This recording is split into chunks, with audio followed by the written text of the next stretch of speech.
La Russie est définie par sa géographie. La taille est son trait le plus distinctif. Un trait qui est à la fois un avantage et un inconvénient. Une grande partie de son territoire est indéfendable.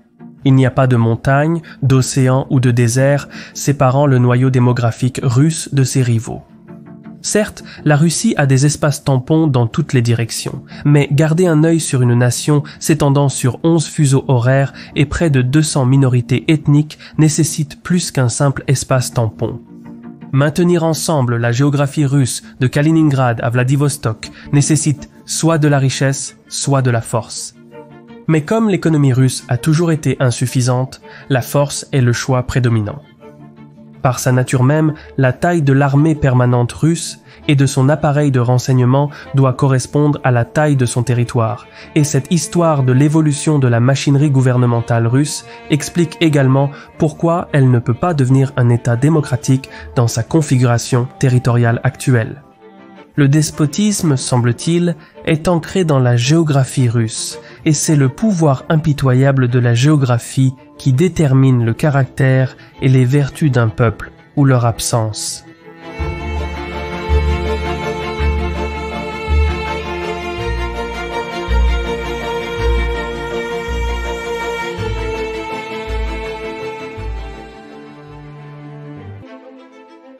La vie était dure au XIVe siècle, surtout à proximité de la Moscovie. Il n'y avait que 2 articles qui étaient commercialement viables pour le commerce, les esclaves et la fourrure. Mais la conquête mongole de la Rousse de Kiev a coupé la Moscovie du marché des esclaves méditerranéens, laissant la fourrure comme seule marchandise d'exportation disponible. Pour dominer le commerce de la fourrure, la Moscovie s'est étendue vers le nord. Mais ces expansions n'étaient non pas des prises de contrôle hostiles. Plutôt, les moscovites ont fait pression sur leurs envoyés dans les cours des provinces voisines, formant des bureaux de coalition qui ont été ensuite annexés diplomatiquement. C'était une politique de soft power qui a pris plus d'1 siècle pour prendre forme. Lentement mais sûrement, les villes médiévales de Pskov, Novgorod, Smolensk, Vyazma, Rjev, Mazaysk, Tver, Kolomna, Ryazan, Murom, Rostov, Vladimir, Yaroslavl, Nijni Novgorod, Vologda, Galish, Vyatka, Oustuk et Salikansk se sont toutes alignées. Les cartes anciennes et nouvelles de cette expansion de soft power connaissent la justice car les couleurs homogènes impliquent un domaine homogène avec des réglementations standardisées. Mais les royaumes médiévaux étaient plus comme des conglomérats de territoires divers, et c'est ce qu'était la Moscovie.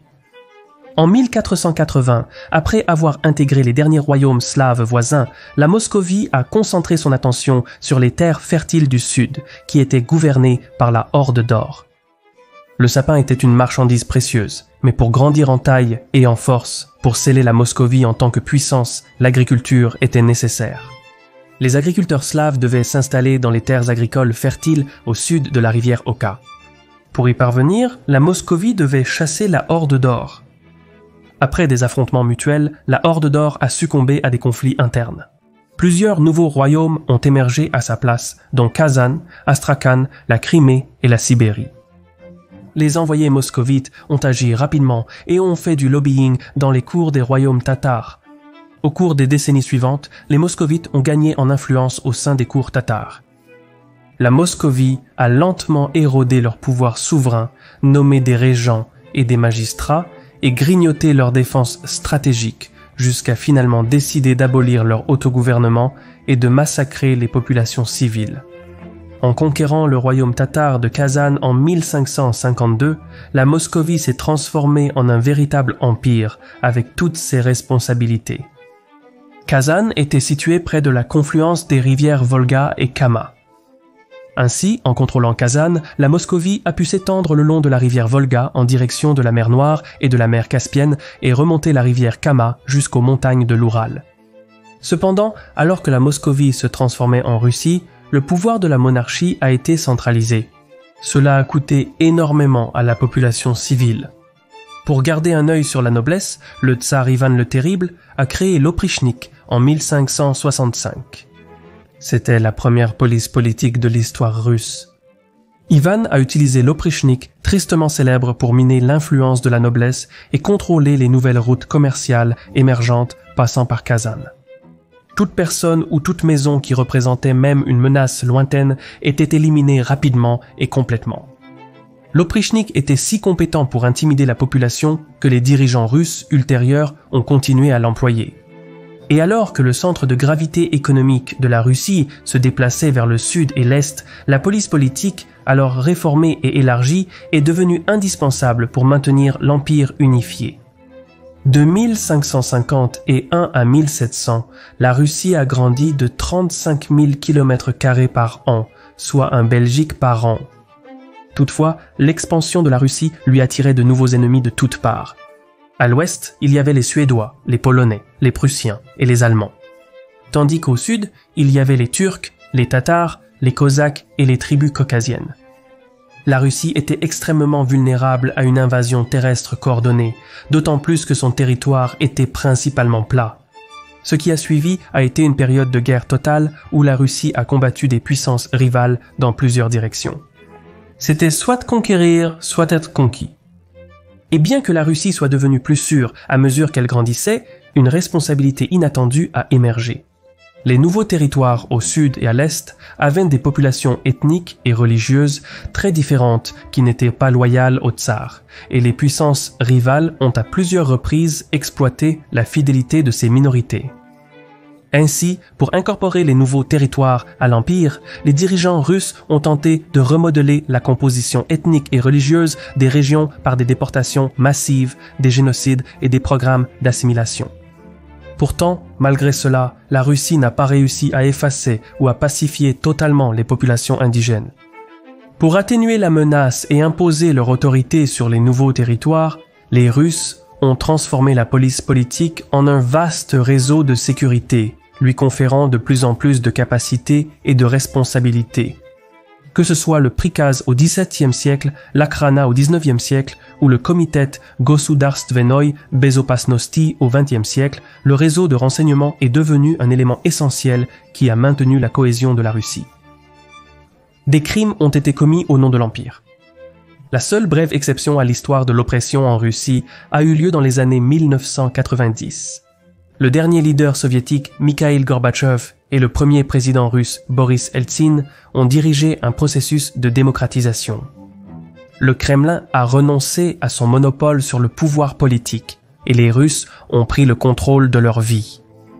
Mais au lieu de la libération, un sentiment de perte est venu définir l'état d'esprit national. La transformation chaotique de l'économie, passant d'une économie communiste dirigée à un marché libre capitaliste, a laissé de larges segments de la population russe à la traîne. Des millions de personnes ont glissé dans la pauvreté. La situation est devenue si mauvaise qu'en 1993, une coalition de nationalistes et de communistes s'est rebellée contre les réformes économiques. Une crise constitutionnelle a émergé entre le président et le Parlement. Pour faire avancer ces réformes économiques, Yeltsin a cherché à dissoudre le Parlement. En réponse, le Parlement a déclaré la décision de Yeltsin nulle et non avenue et l'a destitué. En même temps, les provinces constituantes conscientes de soi du pays poussaient de plus en plus pour une plus grande souveraineté vis-à-vis du Kremlin. À ce moment-là, la Russie comptait quelques dizaines de sujets fédéraux, y compris des républiques, des autonomies et des territoires, chacun abritant des ethnies distinctes. Dans le sud de la Russie, la minuscule région de la Tchétchénie a proclamé une indépendance totale. Les événements s'accéléraient à un rythme effréné. L'anxiété régnait dans les couloirs du Kremlin. Des années plus tôt, l'Union soviétique s'était désintégrée en 15 républiques. Maintenant, il semblait que la démocratie, avec ses droits des minorités, poussait la Russie vers une autre désintégration. Pas moins de 21 républiques, 4 autonomies et 9 territoires étaient au bord de la sécession, et l'existence de la Russie était en danger. Il semblait que la Russie pourrait se tourner vers la démocratie, mais pas dans sa configuration territoriale actuelle. Le choix s'est réduit à la sécurité et au territoire versus la liberté et la prospérité. Le Kremlin est retombé dans ses vieilles habitudes et a opté pour la première option.